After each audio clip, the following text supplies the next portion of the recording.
And another great Australian Open this year, we were treated to another classic men's final and a championship-worthy match in the women's final. Also, it seems every year we witness the rise of young talent.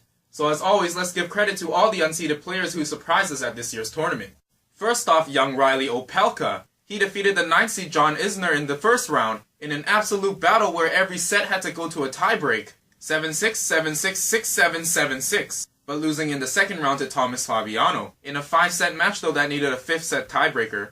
And their first set tiebreaker had 32 total points in it. Next we have Andrea Seppi, who plays well in Australia every year. First he defeated the 31st seed Steve Johnson, 6-4, 4-6, 6-4, 6-3, but ran into the young rising American Francis Tiafoe in the third round. Their match went the distance and that was a back and forth battle. Then Filip Krajinovic beat the 17th seed Marco Cecchinato in the first round. In a comeback 4-6, love 6, 6-1, 7-6, 6-4. Second round he beat fellow unseeded Evgeny Donskoy in straight sets, but Donskoy forced 2 tiebreakers in that one, and falling in the third round to the 11th seed Bona Coric, where he had a set lead on Coric initially too. And the 19-year-old Alexei Popyrin beat Miska Zverev in the first round, in straight sets of a close battle 7-5, 7-6, 6-4. Then he was up 2 sets and ahead in the third set, before the 7th seed Dominic Thiem had to retire, so he advanced 7-5, 6-4 to love, only falling in the third round to the 28th seed Luca Pouille, but he almost completed the comeback down 2 sets, losing in the 5th set. Tomas Berdych was actually unseeded coming back from injury. In the first round he defeated the 13th seed Kyle Edmund, in straight sets 6-3, 6-love, 7-5. Then in the third round he defeated the 18th seed Diego Schwartzman, in a close one 5-7, 6-3, 7-5, 6-4, but outmatched by the 2nd seed Rafael Nadal in the fourth round. And finally, we have this year's young unseeded surprise Francis Tiafoe, and the match that put him on notice was the one against the 5th seed Kevin Anderson, fighting through 4-6, 6-4, 6-4, 7-5. Then he showed a lot of grit in the third round against Andrea Seppi, in a 5-setter 6-7, 6-3, 4-6, 6-4, 6-3. Then he backs up the win against Anderson by beating the 20th seed Grigor Dimitrov on his birthday, and that one was an all-out battle, winning 7-5, 7-6, 6-7, 7-5. But his run ended against the 2nd seed Rafael Nadal in the quarterfinal, and he looked pretty fatigued and had a bit of a limp. But this kid's on the rise, with a lot of moxie with the LeBron James celebration and everything.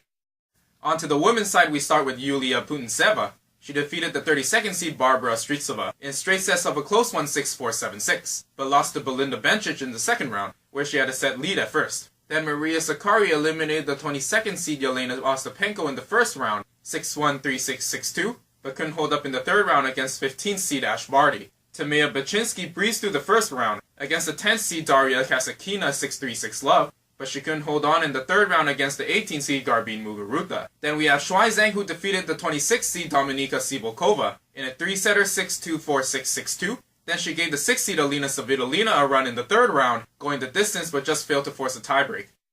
17-year-old Amanda Anisimova made it all the way to the round of 16, and she was impressive against the seeded players. First she beat the 24th seed Lesia Surenko in straight sets 6-love, 6-2. Then the 11th seed Arina Sabalenka 3 in straight sets again 6-3, 6-2 in the third, before falling to the 8th seed Petra Kvitova. But what a performance for her first Aussie Open. Anastasia Pavlyuchenkova was a top 10 seed killer in her run in the tournament. First it was the 9th seed Kiki Bertens in the second round, down a set but wins 3-6, 6-3, 6-3. And the same in the fourth round against the 5th seed Sloane Stephens, winning 6-7, 6-3, 6-3. And almost came back against Danielle Collins in the quarterfinal. But here is Danielle Collins, who never even played a match at the Aussie Open. Comes in and makes it all the way to the semifinal. 14th seed Julia Gerges in a comeback 2-6, 7-6, 6-4. Then 19th seed Caroline Garcia in the third round in straight sets 6-3, 6-2. Then breezes past the 2nd seed Angelique Kerber, 6-love, 6-2 in the fourth round. And that quarterfinal match against Anastasia Pavlyuchenkova, 2-6, 7-5, 6-1. Made an interesting first set against the 8th seed Petra Kvitova in the semifinal, but ran out of gas in the second set. But this girl can play some amazing tennis, and she's going to be dangerous in future tournaments for sure.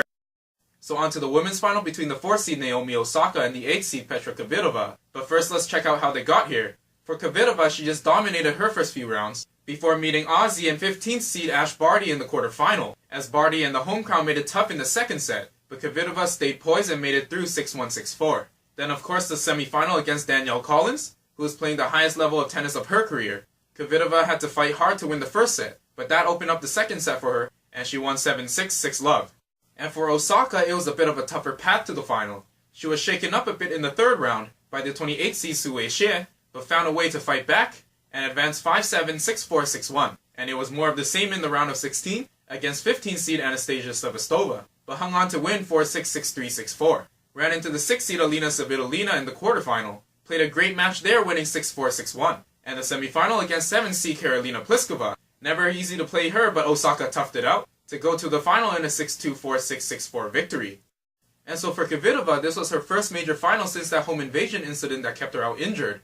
And Osaka was fresh off her US Open win, which was a controversial one as everyone remembers. So a win here would mean a lot for both of them. Kvitova threatened quite a bit in the opening set, but Osaka fought hard every time to hold serve. Osaka even grabbed herself a couple of set break points, but failed to convert them. So the first set had to be decided in a tiebreak, and Osaka took command of that tiebreak with some big serves and hitting beautiful returns and winners. For the second set, Kvitova takes her headband off to try and change things up, and it worked for her as she got the early break, and the first break of the early slugfest. But Osaka managed to break back in a game that lasted about 10 minutes, and then she goes on to win the next 3 games too. But Kvitova actually battles back from that, and a frustrated Osaka who had even 3 championship points ended up dropping the set 5-7, so the final was going the distance. So in the final set after they go a game apiece, Osaka had gathered herself back up and grabs the first break. Kvitova tried to battle back again, but Osaka hangs on this time and wins it 7-6, 5-7, 6-4. And there it is, Naomi Osaka is the 2019 Australian Open Women's Singles Champion, as she backs up her US Open Championship, and these back-to-back titles can indeed prove that she's a legitimate major champion now. But congrats to Petra Kvitova too, playing amazing tennis and competing at a major final again. But wow, what a championship final that we witnessed. So Osaka now claims the #1 ranking in the world. She's at the top of the tennis world, ending last year with her first Grand Slam title, then another one to start off the year. I want to see her make it 3 straight at the French Open. Finally, the men's final between world #1 Novak Djokovic and #2 Rafael Nadal, and the paths that they got through. Nadal had to face 3 Australians in the opening rounds, one of them seeded in the 27 seed Alex de Minaur in the 3rd round. Rafa played a great match winning 6-1, 6-2, 6-4. Then there was Tomas Berdych in the 4th round, but Berdych couldn't find his game until the 3rd set, so Rafa beat him 6-love, 6-1, 7-6.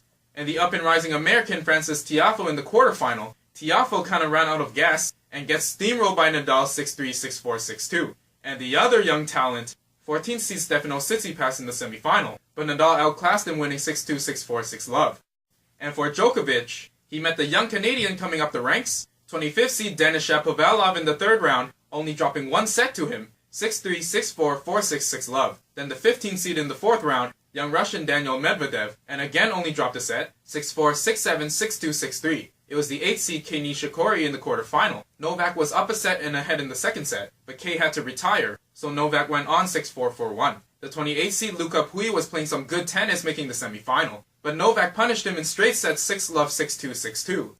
And for the classic men's final, Novak leads the head-to-head 27-25 overall, but Nadal leads 9-5 at majors coming into this one. Djokovic is looking for a record 7th Australian Open title and 15th overall, and back-to-back major titles after winning the US Open last year, while Nadal is looking for a 2nd Australian Open title and 18th overall.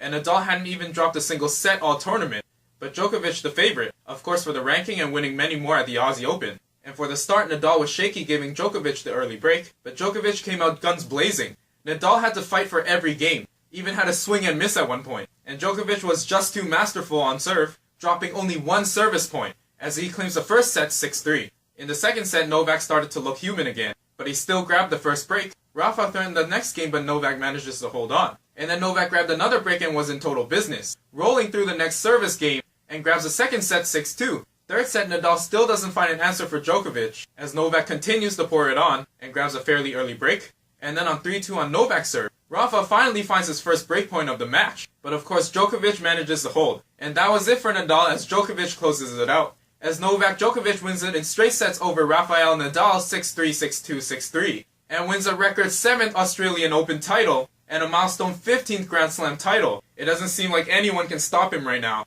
As we saw at the end of last year, he has come back better than ever. Gotta look out as he could be winning them all again, cause Novak Djokovic is just too good.